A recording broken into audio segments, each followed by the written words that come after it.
হাতে কিন্তু আর বেশি সময় নেই, এবার একটু অ্যাগ্রেসিভলি খেলতে হবে রকস্টার টিমকে। Hey guys, welcome to my channel, আমি মহারাজান। এখন আমরা কথা বলবো হচ্ছে megastar Shakib Khan, the global megastar Shakib Khan. আর শুধু মেগাস্টার বলা উচিত না, ওনাকে গ্লোবাল মেগাস্টার বলা উচিত, কারণ রকস্টার দিয়ে তো উনি গ্লোবালি আরও বড় জায়গায় পৌঁছতে চলেছে, বিকজ অফ রকস্টার কন্টেন্ট ওয়াইজই গ্লোবাল। এবং সেই কারণে ওনাকে গ্লোবাল মেগাস্টার বললাম। তার রকস্টার ছবির টিজার 2 নিয়ে অনেকের অনেক জল্পনা কল্পনা। বিষয়টা হচ্ছে টিজার 2 কবে আসবে, সকলেই এই কথা বলছেন টিজার 2 কবে আসবে দাদা, তুমি বলো যে দেখো, আমার কাছে সত্যি কথা বলছি, অনেস্টলি স্পিকিং, আমার কাছে কোনো এক্সক্লুসিভ আপডেট নেই, কোনো এক্সক্লুসিভ আপডেট নেই। এই আশায় যদি এই ভিডিও দেখতে বসো যে কোনো এক্সক্লুসিভ আপডেট দেবো, না না না, এসব কিছু নেই ভাই। আমি আলোচনাই করতে পারি, শুধু আমি ইন্ডিয়া থেকে বসে আলোচনা করি, কারণ আমার রকস্টার টিমের কারোর সাথে যোগাযোগও নেই, শাকিব খানের কোনো টিমের সাথে কারোর সাথে যোগাযোগ নেই। আমি শুধু পছন্দ করি মানুষটাকে, এবং I respect that, I celebrate that, যে এরকম একটা বাংলা ভাষার নায়ক আছে যার এরম লেভেলে ক্রেজ আছে, যাকে কেন্দ্র করে। এই কারণেই তো আমি তুফান থেকে এত বেশি করে কাজ করতে এসেছি, তাই না?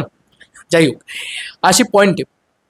প্রথম যে পয়েন্টটাকে নিয়ে আমরা কথা বলবো সেটা হচ্ছে মেগাস্টার শাকিব খান তার ট্রেলার নিয়ে আসবে, তার টিজার নিয়ে আসবে, টিজার 2 নিয়ে আসবে। আমার মনে হয় না আর সুযোগ আছে ট্রেলার আনার, কারণ আজকে অলমোস্ট 17 তারিখ হয়ে গেছে। আমি যদি ধরি আর 10 দিন আছে কুরবানি ঈদ আসতে, মানে আর 10 দিন বাদবাকি থাকবে হয়তো রিলিজ করতে, মানে সিনেমা রিলিজ করতে। তো সেখানে দাঁড়িয়ে আমি এটুকু কনফার্ম তোমাদেরকে বলতে পারি যে ইতিমধ্যে টেল নাও টাইম আমি বলতে চাই যে ট্রেলার আনা সম্ভব নয়, টিজার 2 অবধি আসতে পারে। এবার অনেকেই চাইছে আমাকে পুড়িয়ে দাও গানটার আগে টিজার 2 আসুক। তো টিজার 2, তুমি ভাবো যে একটা গানের ভিতরে যদি অতটা সিজি ভিএফএক্স এর কাজ থাকে, টিজার 2 এর ভিতরে কি থাকবে না? সেটাতেও তো থাকবে। এবং যদি আর 10 দিন থাকে, আমরা যদি দুটো কন্টেন্টকেই ভাগ করে নিই আর কি, হিসাব মতন, বা 3টে কন্টেন্টকে ভাগ করে নিই, দুটো কন্টেন্টই ধরলাম, তাহলে আজ থেকে আর 5 দিন বাদে ধরে রাখো টিজার 2 এলে, তার 5 দিন বাদে কি ট্রেলার গানটা আসবে? তো এরকম নয় ব্যাপারটা, আমার যতদূর যা মনে হয়। 3 দিন করে ভাগ করে নিই আমরা। আজকে 17 তারিখ, তো 20 তারিখের ভিতরে আমার মনে হয় হয় আমাকে পুড়িয়ে দাও, আমাকে উড়িয়ে দাও, যে গানটা রয়েছে সে আমাকে উড়িয়ে দাও, বা টিজার 2 কিছু একটা 20 তারিখের ভিতরে ড্রপ করবে, এটা আমার মন বলছে।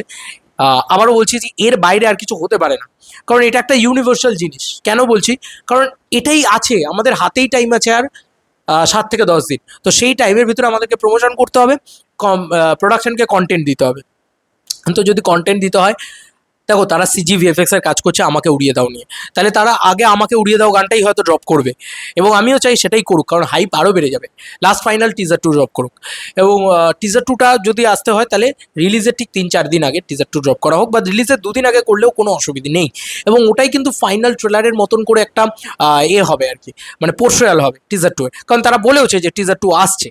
কথা তারা ট্রেলার লেভেলেই, সরি, টিজার 1 এর লেভেলেই প্রমিস করেছে। এখন অবধি আমরা রকস্টার থেকে কী কী কন্টেন্ট পেয়েছি? অ্যানিমেটেড টিজার পেয়েছি, পিরিতি গান পেয়েছি, টিজার 1 পেয়েছি। এর পরবর্তীতে আমরা টিজার 2 পাবো, আমাকে উড়িয়ে দাও পাবো। এর বাইরে আমার মনে হয় না আর কিছু আমরা পাবো। তবে রকস্টার সিনেমাতে আমরা শুনেছিলাম যে 7 থেকে 8টা গান রয়েছে, সেই গানগুলো আস্তে আস্তে আমার মনে হয় রিলিজের পরবর্তীতে একটা করে রিলিজ হতে থাকবে। এবং এই প্রথম অনেক দিন বাদে একটা ছবি যেটা এতটা ফ্রেশ ভাইবস দিচ্ছে। কেন? কারণ এই ছবির ভিতরে মেগাস্টার শাকিব খানের কোনো আইটেম সং নেই, কোনো ডিস্কো বার সং নেই, এসব এই একঘেয়ে জিনিসপত্র যেগুলো রেগুলার বেসে হয়েই যাচ্ছিলো, সেগুলো বন্ধ হয়ে গেছে। কাউকে দেখে নকল করা নেই। এই সিনেমাটা তুফান দেখে বানানো সিনেমা নয়, এই সিনেমাটা তাণ্ডব দেখে বানানো সিনেমা নয়, এই সিনেমাটা বরবাদ দেখে বানানো সিনেমা নয়। তাই যে কারণে আরও অনেক বেশি এই সিনেমাটা থেকে আমাদের আশা জাগছে। তো কোথাও গিয়ে আমার মনে হয় যে টিজার 2 আগে আসবে না গান আগে আসবে, যদি আমাকে জিজ্ঞেস করো, আমার মন বলে যে আগে আমাকে উড়িয়ে দাও গানটাই আসবে। এবং সেটা আজকে 17 তারিখ, 20 তারিখের ভিতরে হয়তো আসবে। এবং তার পরবর্তীতে আমরা 25 থেকে 27 তারিখের ভিতরে আমরা টিজার 2 পাবো, এইটুকুই আশা রাখা যায়। এর বাইরে আমরা আর কিছু এক্সপেক্ট করবো না এই টিমের থেকে। এইটুকুও যদি না দিতে পারে তাহলে একটুখানি আশাহত হব। আই হোপ দিতে পারবেন তারা। আমাদের বিশ্বাস রইল এই টিমের প্রতি, কারণ এই টিম খুব যত্ন সহকারে প্রমোশনকে যত্ন নিয়ে কাজ করেছে, সুন্দরভাবে এগিয়ে এসছে, দারুণভাবে কাজ করেছে তারা। তো আমার মনে হয় যে তাদের সাধুবাদ বানতে হয়। তারা চরকির সাথেও কোলাবোরেশন করেছে, তারা সব দিক দিয়ে ডিসাইড করেছে যে না ভাই, আমরা ওটিটাকে ডিল করবো, ডিলটাকে ক্র্যাক করবো, আমরা মিউজিকটাকে ঠিক করবো, এসবিএফের সাথে মিউজিক করেছে, মানে সব দিক দিয়ে তারা কিন্তু নিপুণ কাজ করেছে। এবার ফাইনালি পালা এই দুটো কন্টেন্ট নিয়ে আসার এবং ফাইনালি বক্স অফিসে ল্যান্ড করার। বক্স অফিসে ল্যান্ড করলে আমার মনে হয় megastar Shakib Khan with good content tsunami হবে জাস্ট। তোমাদের আর কি মতামত জানিও কমেন্ট সেকশনে। চলো বন্ধুরা, নতুন কোনো ভিডিওতে দেখা হবে, বাই।